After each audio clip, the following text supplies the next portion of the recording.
Good afternoon, ladies and gentlemen. Welcome to this Asia briefing of China's AI plus economy. My name is Guan. I'm from China Global Television Network. We're now at a pivotal moment. Artificial intelligence is rapidly transitioning from a technological frontier to a core driver of global growth. By 2030, AI is expected to contribute about $15 trillion to the global economy, and China is expected to capture about a quarter of that value. In 2025, 87% of Chinese companies plan to increase AI investment, and more than half reported faster deployment. And China's National AI Plus Action Plan is accelerating integration into vast industries, the manufacturing, healthcare, finance, just to name a few. And China's scale, integrated policy approach, and a vibrant market offered a unique model for the global AI adoption.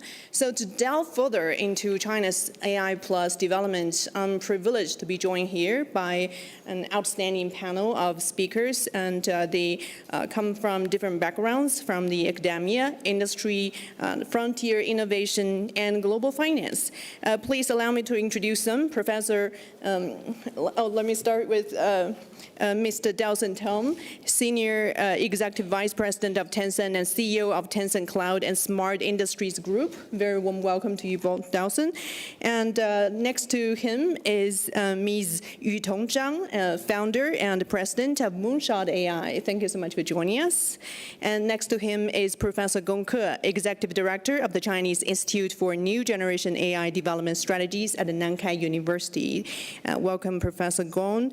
And last but not least, Mr. Hisham Alrayes, Group CEO of GFH Financial Group. It's such a pleasure to have you with us. So the session is about 30 minutes long, including our discussions and a very brief Q&A session. And just a reminder, if you would like to share your thoughts about this session on social media, please use the official hashtag AM26. And let's dive right in.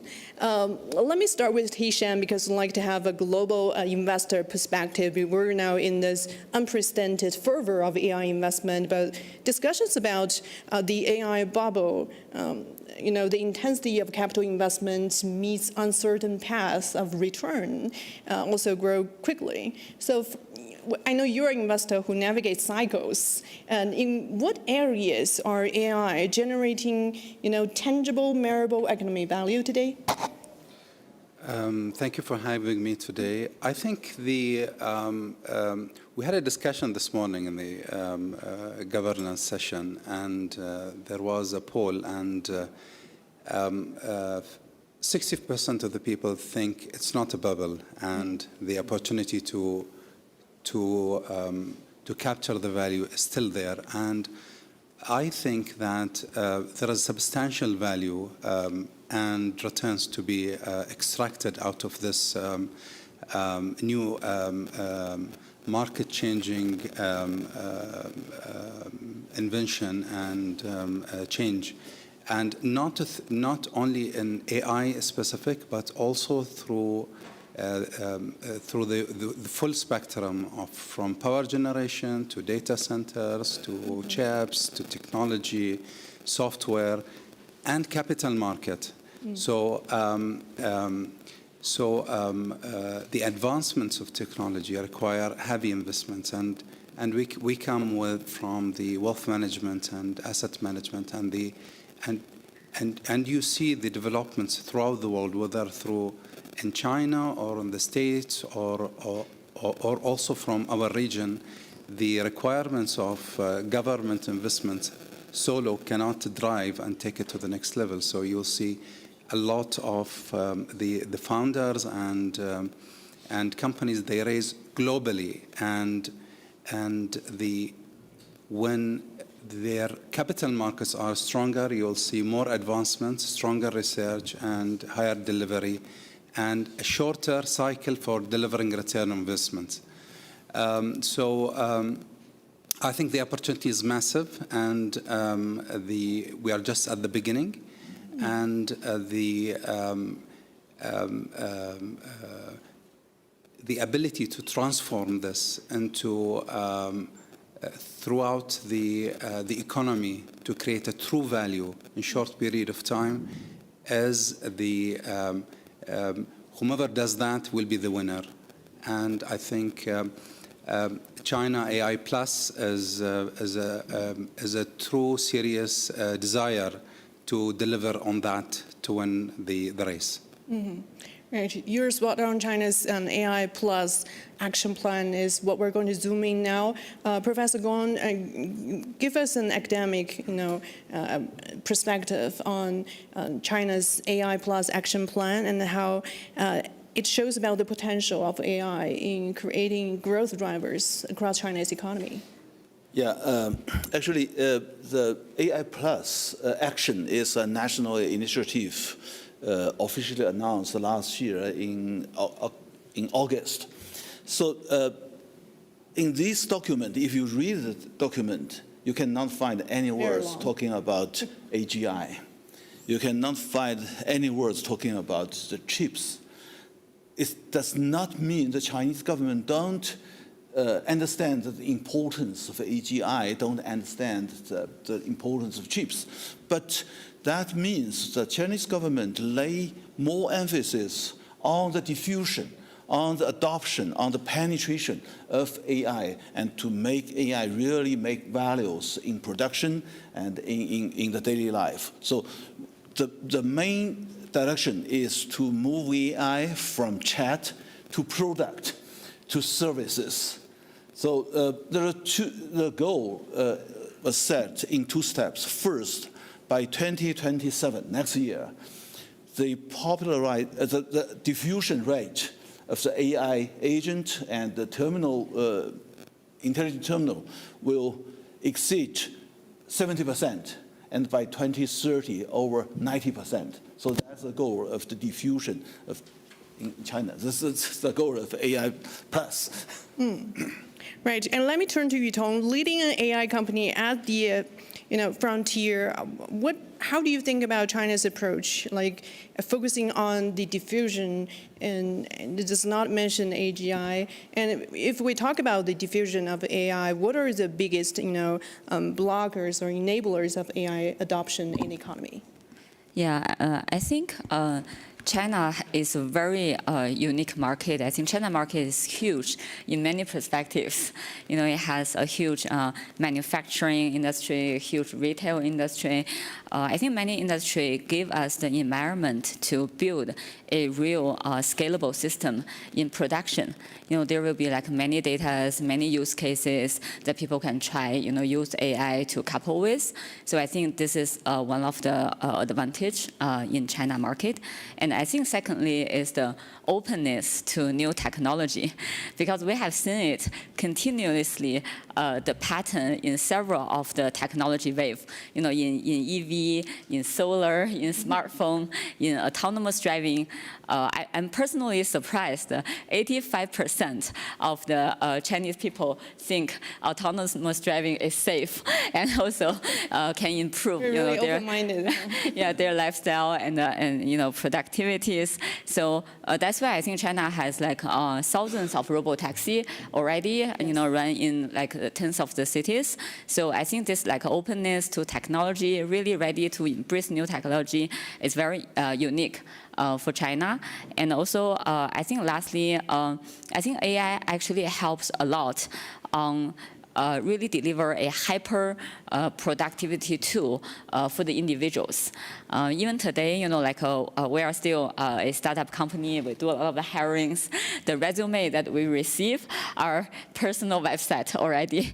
Nobody actually give us the PDF anymore. They use the web coding product. People with zero knowledge of code before, but they can create this like beautiful personal website to applying for jobs. So I see this like adoption is from different layers of drivers.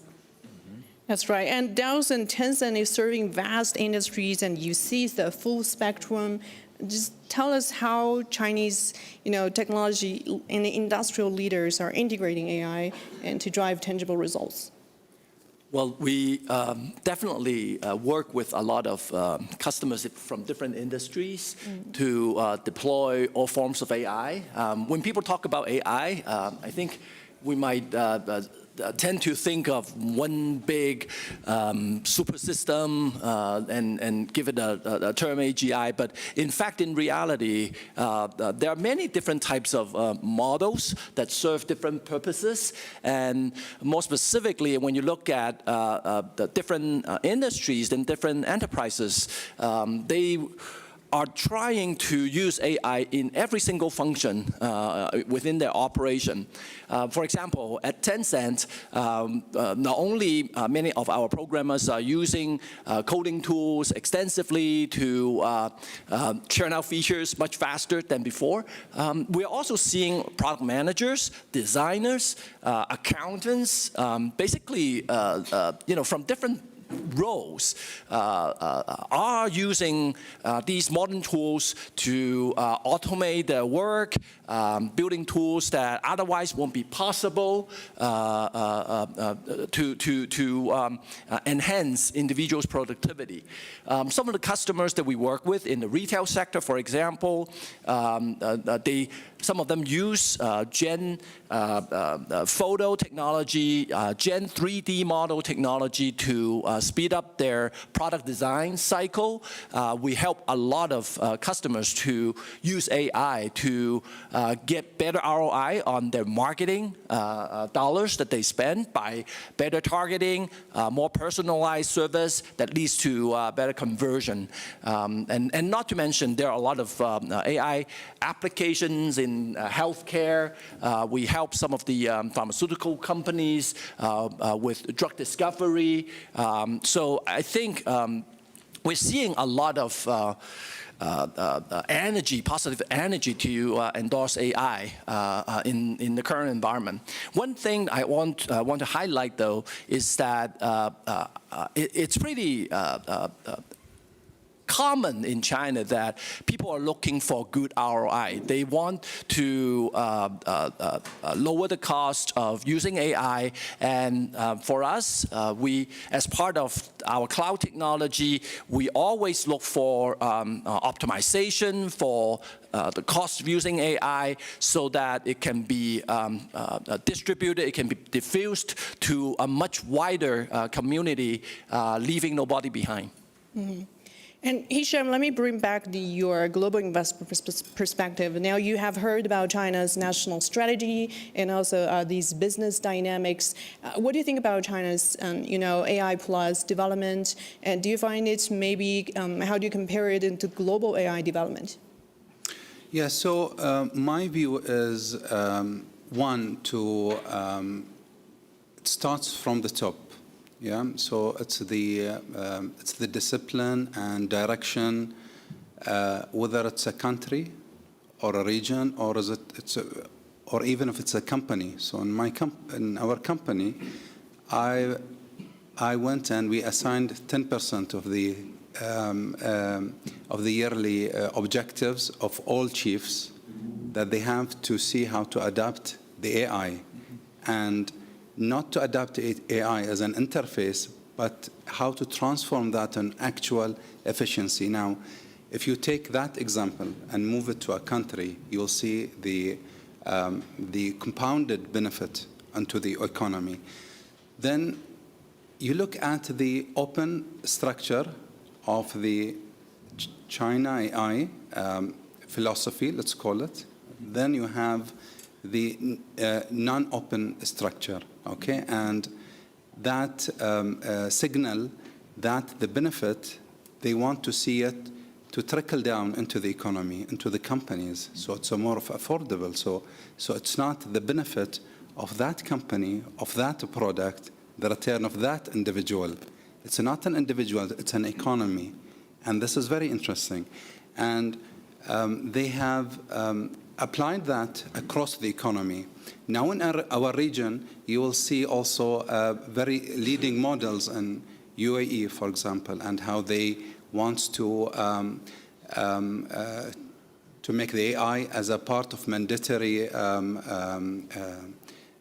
learning process in schools. also in Bahrain. Yeah, so different countries, they are taking different commitment levels. I think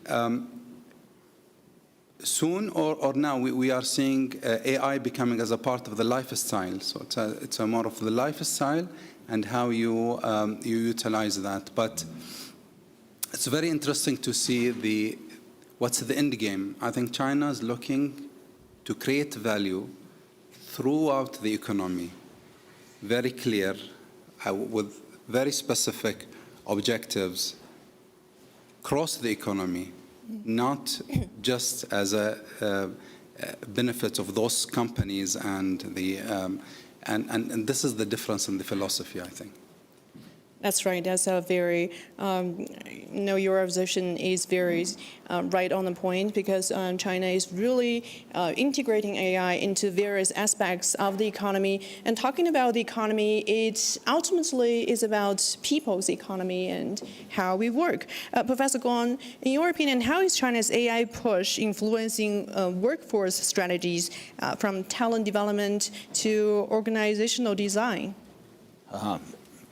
Actually, back to the national initiative AI Plus, there are six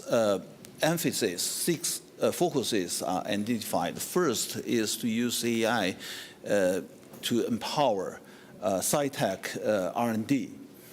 And second is to enhance the capability of our production industry, including agriculture, and to increase the quality of our production, to reduce the carbon emission, and so on and so forth. And the third is to increase the domestic consumption. That is a very important choice to make this, because that's on the other side, China is to try to decrease the trade surplus worldwide. So we will increase the domestic consumption. Early this morning, I heard from Jingdong JD that the goods named with smart has doubled the last year. And the fourth one is to increase the welfare of the citizen, including education and health care. Talking about education, now in China, we have very ambitious program to embed AI, basic literacy, from the primary school. And also in university, the AI agents widely used. For example, in my university, there's about 1,000 different kinds of agents is used by professors and students to help their studies, their learnings. So that's the program. I think it is very important for the young people to have the capability to use AI. We don't know the future job, but we know definitely the future job needs the capability of using AI. Right. And I think China is definitely setting out these priorities. And Yutong, you're in the industry, and a lot of people are comparing the environment of AI development between China and other, major countries when it comes to, like infrastructure or energy or other, key elements to drive the future AI development. In your opinion, what supports are proving the most critical in, scaling the successful AI use? I think there are definitely differences that what we are trying to do. I think we have built a comparable state-of-the-art performance model, but by only using 1% of the resource of the comparable frontier labs. So I think the difference is from day one that we know that we don't have the luxury to just scale up the compute. So I think our development approach is more about we do a lot of fundamental research and innovations. So the founder of the company is actually from academia. All the technology of AI actually all from academia, very open community. And then we actually focus a lot on doing the fundamental research to try going to increase the efficiency. So I would say the efficiency of development is very important, and not many companies can do that. I think a lot of the research are just stay at the lab, but we spend a lot of time to making all the research work in a production system with all the engineering mindset to make it work at scale. Like Moon, the optimizer that we are using, we are the first one to make it workable in a large language model training. And also we have the linear attention, we call it a Kimi linear, which is faster than the full attention system. So I think we did a lot of things to make sure that the efficiency is really, really high. And this is what has been defined when you're developing the AI systems from China. So I think from the support perspective, definitely infrastructure is very important. I think China always have an infrastructure first thinking whenever doing everything. They build the highway and they build the electricity plants and also the huge data centers in multiple cities. So I think that really makes the supply very, very cheap. So that will now, unblock the innovations from frontier technology. So I think that would be very helpful. And but the company also needs to be extremely efficient. So efficiency is a key word here. Dowson, would you agree? Would you like to list some of the factors, the most important to scale on AI development in China, and how is China doing that? Well, efficiency is definitely a very important drive in the China market. But in addition to that, I think one thing that's of note is that the China AI ecosystems or technology ecosystems in general is very vibrant. There are a lot of players in the model side compared to some other markets. I think the number of model companies, we have a lot more in China. And in fact, some hundreds of them. And they work together too. Yeah, also. Right? A lot of them are open source, and two of the biggest IPO in the Hong Kong Stock Exchange this year were AI companies with very different focus. One focus on the consumer side, overseas market, the other open source, but more on the enterprise side, and including Moonshot. It's also a partner of ours, even though we also have our own model called Hai. But the interesting thing is that there's so many players in the ecosystem with open source being a very strong driver that helps lower the cost of doing the inference using AI. We're seeing the cost of using AI in China, at least for the past 18 months, continue to come down. And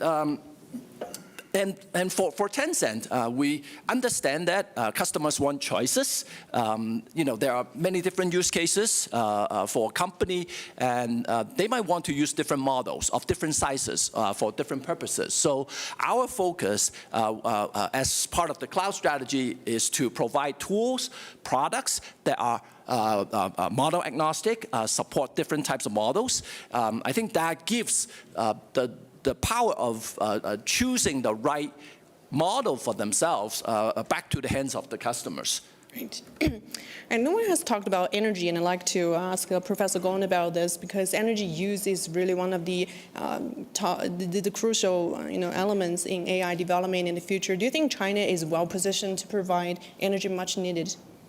Yes, actually, there's another very important initiative relevant to the AI development is we call it the energy infrastructure built mainly with green energy in the western part of China, because we're rich wind power and solar power there, and use the wideband transmission network to help the companies in the western coast to use that computer power.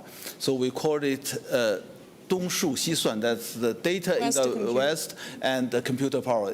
Computer power in the west, but data in the east. So that's a big issue. That means by the end of 2030, a large amount of power used by AI would be green, renewable power. Fantastic news. And we may have a few extra minutes to open this to the floor. And okay, please. Please briefly introduce yourself and ask questions. Thank you so much for sharing insight. I am the Sayaka Tanaka, and I'm from Japan. And I am the founder of WAFO, which is mission is to close the gender gap in tech industry and also engage in policy recommendation. And I have a question to Gon-san. And I'd like to understand the level of the content of AI education in Chinese elementary and junior high and high schools.